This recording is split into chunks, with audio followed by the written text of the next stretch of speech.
ALF Yorùbá TV. ẹ mọ̀ wọ́n pé mi ló tún ṣẹlẹ̀ nínú fọ́nrán tá a fi wọlé yìí tí wọ́n pọ̀ bíbá àlàyé ń bọ̀ lórí rẹ̀ láìpẹ́ yìí àmọ́ ṣáájú gẹ́gẹ́ bí ìṣe wa kókó oníròyìn lákọ̀ọ́kọ́ jọmọ gbéyàwó ṣáájú ẹ̀kúnrẹ́rẹ́ rẹ̀ báyìí.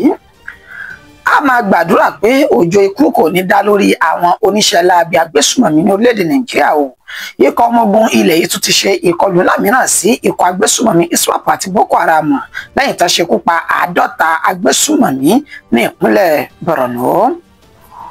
ọwọ́ àwọn ikọ̀ fìjìláńtẹ̀ ìpínlẹ̀ Kogi ti tẹ àwọn agbódegbà fáwọn báńdíìtì ní ìpínlẹ̀ ọ̀hún tó tún ṣe bẹ́ẹ̀ jí ọ̀kadà wọn lọ́kadà lọ fún àwọn agbésùmọ̀mí báńdíìtì. iṣẹ́ kì í dédé ṣe o ó nídìí pàtàkì tá a fi páńpẹ́ òfin gbé Ọmọyẹlé Sowore iléeṣẹ́ ọlọ́pàá orílẹ̀-èdè Nàìjíríà ló ṣe àlàyé ọ̀rọ̀ náà. ó àwọn ikọ̀ ọmọ ogun ilẹ̀ yìí tún ti ṣe bẹ́ẹ̀ tẹ olórí àwọn agbésùmọ̀mí mìíràn àti àwọn 37 tó jẹ́ afurasí ọ̀daràn tó jọ ń ṣiṣẹ́ pọ̀. ká jẹ́wọ́ ká sì ṣe bẹ́ẹ̀ sọ òtítọ́ o gbogbo ìkọlù tó ń wáyé nílẹ̀ Ìgbò kì í ṣe ikọ̀ IPOB ló ń fa gbogbo ẹ̀ o àwọn ẹlẹ́gbẹ́ òkùnkùn táwọn olóṣèlú gan ṣe àtìlẹ́yìn fún wọn lọ́wọ́ nínú rẹ̀ agbágbẹjọ́rò Odinkalu ló ṣe àlàyé ọ̀rọ̀ yìí. àwọn iléeṣẹ́ ọlọ́pàá ìpínlẹ̀ Delta ti tẹ ọ̀daràn kan lára àwọn tó ṣe bẹ́ẹ̀ ṣekú pa bàbá ọlọ́kadà èyí tí wọ́n ṣe bẹ́ẹ̀ yóò kú rẹ̀ nínú igbó. ǹjẹ́ akúbójú ọjọ́ ṣe rí níbi gbogbo tẹ́tí láǹfààní àti máa darapọ̀ mọ́ wa lórí ìkànnì wa ALF Yorùbá TV ìbínàdà àti nàgbára wọ̀gbòrò tá à ń tẹ̀sẹ̀ kúkú wọnú ọ̀nà tó jìn láti múròyìn wá lájọbalẹ̀ ní tó ṣeé ṣe pé bó ṣe ń lọ náà ọ̀nà ń bá a dọ́gba lórí ìkànnì yìí ẹ̀yin tẹ̀ ẹ̀sẹ̀ darapọ̀ mọ́ wa ẹ káàbọ̀ ẹ̀yin tẹ̀ ti wà tipẹ́ ẹ kú àdúrótì àyànfẹ́ Olódùmarè yín náà tún rèé o kókó oníròyìn lẹ ti gbọ́ yìí ẹ̀kúnrẹ́rẹ́ oníròyìn rèé ẹ̀já mọ́ bá bọ̀. a máa gbàdúrà pé òjò ikú kò ní dáwọ́ rírọ̀ lórí àwọn oníṣẹ́ láabi agbésùmọ̀mí ní orílẹ̀-èdè Nàìjíríà ikọ̀ ọmọ ogun ilẹ̀ yìí tó ti ṣe bẹ́ẹ̀ ṣekú pa àwọn agbésùmọ̀mí mìíràn nínú ìkọlù tuntun tó wáyé tó ṣe sí ikọ̀ ISWAP àti Boko Haram ní ìpínlẹ̀ Borno. lánàá ní ìròyìn jáde wípé ikọ̀ ọmọ ogun ilẹ̀ yìí lábẹ́ Operation Adékáyé náà ṣekú pa àwọn agbésùmọ̀mí ikọ̀ ISWAP àti Boko Haram tó ń ka wọn kò dín ní 50 gẹ́gẹ́ bá ṣe ti mú ròyìn náà wá ṣáájú àkókò yìí àmọ́ báyìí o níṣẹ́ ni ikọ̀ ọmọ ogun lẹ̀ yìí náà tó ti ṣe bẹ́ẹ̀ rí ìṣẹ́gun míì gbà pẹ̀lú bá ṣe ṣe ìkọlù tuntun nẹ́nẹ́ sí àwọn oníṣẹ́ láabi ikọ̀ agbésùmọ̀mí ISWAP míì àti Boko Haram ní òpópónà Damasaki Sugubio ní agbègbè tó pè ní Magumeri ní ìpínlẹ̀ Borno gẹ́gẹ́ bí wọ́n ṣe ṣe ní àlẹ́ wípé àwọn oníṣẹ́ láabi náà fẹ́ ṣe ìkọlù sí ikọ̀ ọmọ ogun lẹ̀ yìí lẹ́yìn tí wọ́n ṣekú pa 50 láàrin wọn tán àmọ́ sí ìyàlẹ́nu níṣẹ́ ni ikọ̀ ọmọ ogun lẹ̀ yìí náà dènà ìkọlù tá fẹ́ ṣe náà nínú èyí tí wọ́n ṣekú pa ọ̀kan lára àwọn oníṣẹ́ láabi kọ agbésùmọ̀mí náà táwọn tó kù sì fi ara gba ọta ìbọn kó tó di pọ́nkánùkù bẹ́ẹ̀ ẹsẹ̀ rẹ̀ sọ̀rọ̀ wọ́n júbà ìyàwó wọ inú igbó lọ níṣẹ́ ni ikọ̀ ọmọ ogun lẹ̀ yìí náà rí ìbọn AK-47 àti ọ̀kadà táwọn oníṣẹ́ láabi ọ̀hún tí wọ́n lò tán rí gbà lọ́wọ́ wọn bákan náà ní ọjọ́ náà ní àná òde yìí tí í ṣe ọjọ́ 23 oṣù tá a wà yìí òun náà ni ìṣẹ̀lẹ̀ náà tó tẹ̀síwájú lẹ́yìn táwọn ọmọ ogun lè yìí tún darí bọ̀ náà tó ṣe alábàápàdé àwọn oníṣẹ́ láabi ní tó jẹ́ agbésùmọ̀mí ní nǹkan bí dédé aago 7 ọ̀sán ó kọjá ìṣẹ́jú 5 níbi tá ti ní wọ́n dojú ìjà kọ àwọn náà táwọn náà sì jù bẹ́ẹ̀ wòrò bẹ́ẹ̀ sẹ́ wọn sọ̀rọ̀ èyí ló mú àǹfààní sílẹ̀ tí wọ́n fi ṣe bẹ́ẹ̀ rí àwọn àdó olóró tó jẹ́ ti ìbílẹ̀ tí wọ́n ṣe eléyìí wáyé ní agbègbè Gadio ní ìpínlẹ̀ Borno náà ni. ó àwọn ikọ̀ fìjìláńtẹ̀ ìpínlẹ̀ Kogi ti tẹ àwọn agbódegbà fáwọn oníṣẹ́ láabi báńdíìtì ní ìpínlẹ̀ ọ̀hún èyí tí wọ́n gba ọ̀kadà lọ fáwọn ènìyàn náà. arákùnrin kan tí wọ́n pe orúkọ rẹ̀ ní Omeka Isa àti Stephen Garuba ó ní ọwọ́ ti tẹ̀ báyìí tó sì ti ń ṣe àlàyé ọ̀rọ̀ lórí ẹ̀sùn tí wọ́n fi kàn wọ́n wípé wọ́n ṣe agbódegbà fún àwọn oníṣẹ́ láabi báńdíìtì àti pé wọ́n lọ́wọ́ nínú bá ṣe ṣe bẹ́ẹ̀ gba ọ̀kadà lọ́wọ́ arákùnrin kan ní ìpínlẹ̀ ọ̀hún gẹ́gẹ́ bí àlàyé tẹ́ tó jẹ́ alukoro fún ikọ̀ fìjìláńtẹ̀ ìpínlẹ̀ Kogi Idris ló ṣe àlàyé ọ̀rọ̀ yìí ó ní àwọn arákùnrin méjèèjì ó ní wọ́n dọ́gbọ́n tan ọlọ́kadà kan pẹ́pẹ́ orúkọ rẹ̀ ní Yunusa Saliu wọ inú igbó kan tó ló ń bẹ ní agbègbè Ètùtù ní ìpínlẹ̀ Kogi ọ̀hún níbi tí wọ́n ti ṣe ní àlàyé wípé wọ́n da igi bo arákùnrin ọ̀hún mọ́ lórí tó sì ṣe bẹ́ẹ̀ lù ní àlùbami òkú èyí tí wọ́n ní ìgbàgbọ́ wà pé ní ọkàn àyà tiwọn wọ́n gbàgbọ́ pé arákùnrin Yunusa yìí ó ti ṣe bẹ́ẹ̀ jáde láyé ni náà bá gbé ọ̀kadà rẹ̀ wọ́n sì gbé sá lọ láti lọ rí gbé fáwọn oníṣẹ́ láabi tó jẹ́ agbésùmọ̀mí tó ń da agbègbè náà láàmú sí ìyàlẹ́nu níṣẹ́ ni ènìyàn kan lónìí sí àsìkò tí arákùnrin náà pọ̀ kàkà kú tó sì gbé dìgbàdìgbà lọ sí ilé ìwòsàn níbi tí wọ́n ti ṣe ní àlàyé pé ó ń gba ìtọ́jú lọ́wọ́ tó sì wà lẹ́sẹ̀ kan ayé ẹsẹ̀ kan ọ̀nà báyìí lẹ́yìn tí ìṣẹ̀lẹ̀ náà ṣẹlẹ̀ náà tọ pípẹ́ àwọn ènìyàn ọ̀hún níbi tí wọ́n ti ṣe bẹ́ẹ̀ fi páńpẹ́ òfin mú Omika Isa àti Stephen Garuba tó sì jẹ́wọ́ wípé kì í ṣàná kì í ṣẹ̀ní làwọn ti ń ṣe irúṣẹ́ lábì yìí wọ́n ti rí ọ̀kadà náà gbà padà nígbà kan náà àwọn agbésùmọ̀mí tó ń jíṣẹ́ fún wọn ti na pápá bora ṣáájú kí wọ́n tó dé ọ̀dọ̀ wọn. Yorùbá ní ìṣẹ́ kì í dédé ṣe ó nídìí pàtàkì tá a fi ṣe bẹ́ẹ̀ fi páńpẹ́ òfin gbé Sowore iléeṣẹ́ ọlọ́pàá orílẹ̀-èdè Nàìjíríà ti ṣàlàyé ọ̀rọ̀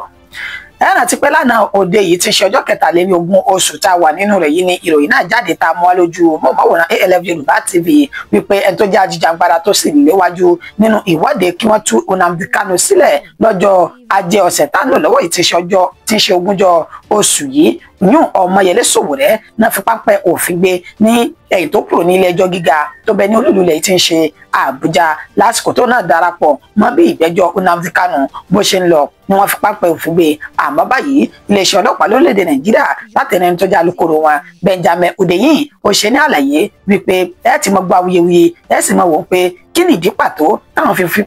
páńpẹ́ òfin gbé Ọmọyẹlé Sowore ó ní ìdí abájọ náà ni wípé àwọn ènìyàn 13 táwọn fi páńpẹ́ òfin mú ní ọjọ́ tó ń ṣe ìwọ́de yìí níṣe ni wọ́n ṣàlàyé pé wọ́n kọjá ààyè wọn èyí tí ilé ẹjọ́ là kalẹ̀ pé wọn ò gbọ́dọ̀ ṣe ìwọ́de débẹ̀ ó ní nígbà táwọn sì fi páńpẹ́ òfin mú wọn wọ́n ṣàlàyé pé Ọmọyẹlé Sowore ó ní ó ń gbà wọ́n ní kẹsẹ́ wípé ẹnì sọ́nbẹ̀ ẹja lọ ó ní fún ìdí èyí a gbọ́dọ̀ fi páńpẹ́ òfin gbé Ọmọyẹlé Sowore gangan fúnra rẹ̀ èyí tí ọ̀rọ̀ kàn ẹ jẹ́ kọ́ lọ́wọ́ dán wa kó bá wa ṣe bẹ́ẹ̀ mú fọ́nrán náà wọlé lóní pété pẹ̀lú bí Benjamin Hundeyin bó ṣe ṣe àlàyé ìdí abájọ náà. Sowore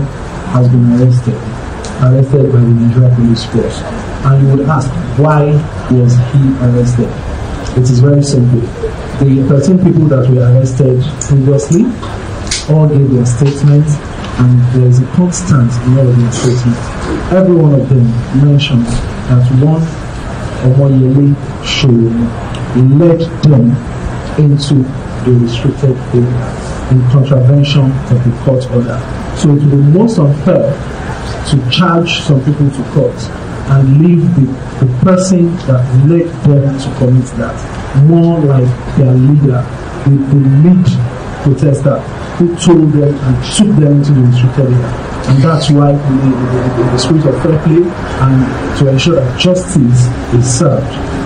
Omoyele Sowore was arrested today, and like the other story, he wouldn't spend time with us. Ẹ káàbọ̀ padà ọwọ́ iwájú náà nìròyìn wa ló ń sún sí báyìí ọwọ́ àwọn ikọ̀ ọmọ ogun ilẹ̀ yìí ti tẹ olórí àwọn agbésùmọ̀mí àti àwọn ènìyàn 37 míì tó jẹ́ ọ̀daràn paraku. Olórí àwọn agbésùmọ̀mí tí orúkọ rẹ̀ ń jẹ́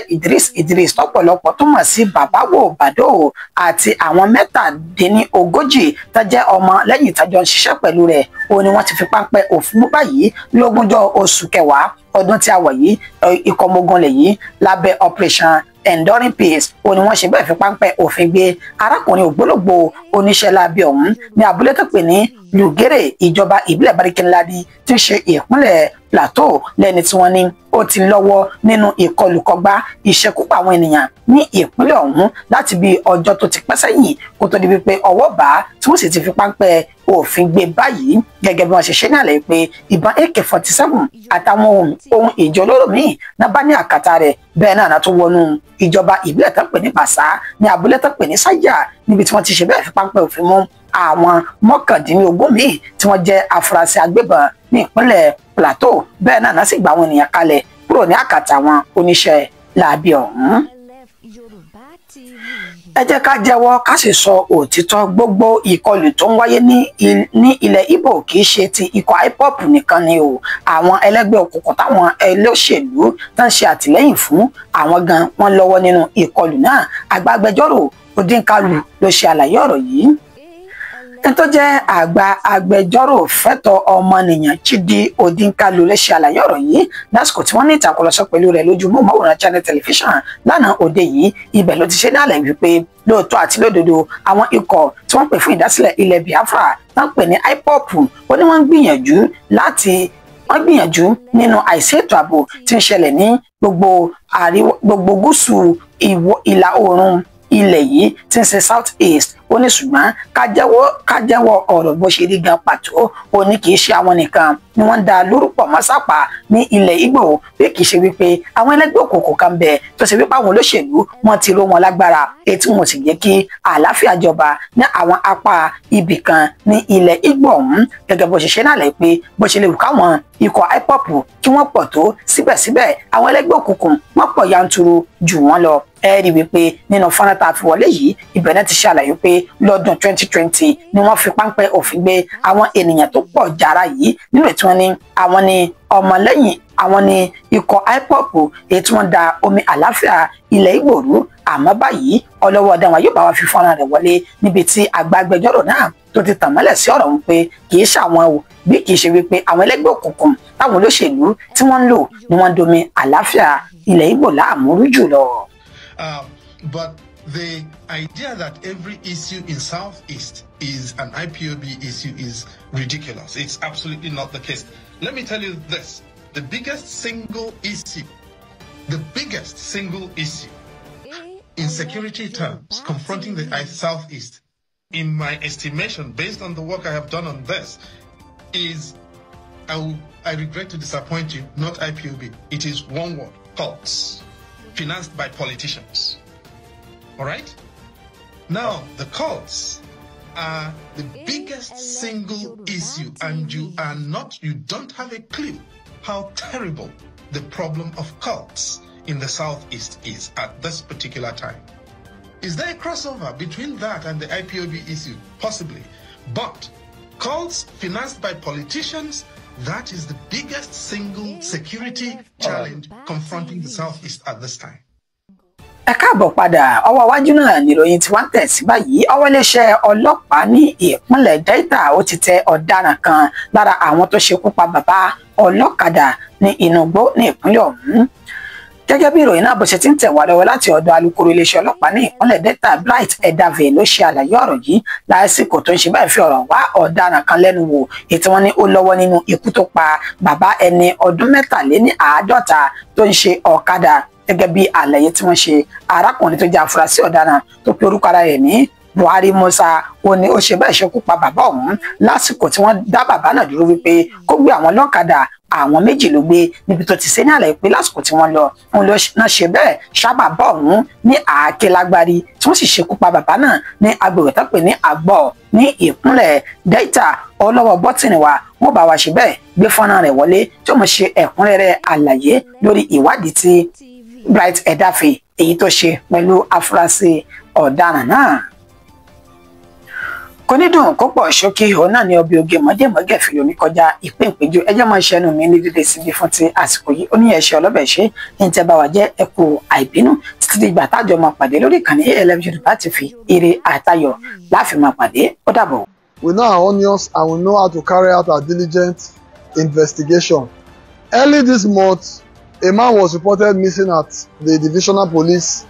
Headquarters in Agbo Division, where the DPO and his team embarked on an intelligence-led investigation to unravel the mystery behind the sudden disappearance of the man. It's quite unfortunate because this man, on his way from wherever he went to, we've not been able to unravel that, saw this young guy and his friend who approached him that they should please carry them, I think for commercial purpose, which he did. On his way out of that particular bush, this guy and his friend, according to him, his friend asked him to use the hoe with which they use in doing farm work to hit the man, which he declined, but the other friend now hit him on his head. He died. They dragged his corpse to the bush, abandoned him, took his bike, this bike you are seeing here, and sold it for an undisclosed amount. The amount is undisclosed because right now, where the receiver is at large, while the other brother who sold the bike is also at large. This thing happened in Agbo. What be your name? Buhari Musa. Okay, Buhari Musa, ask her how old is he?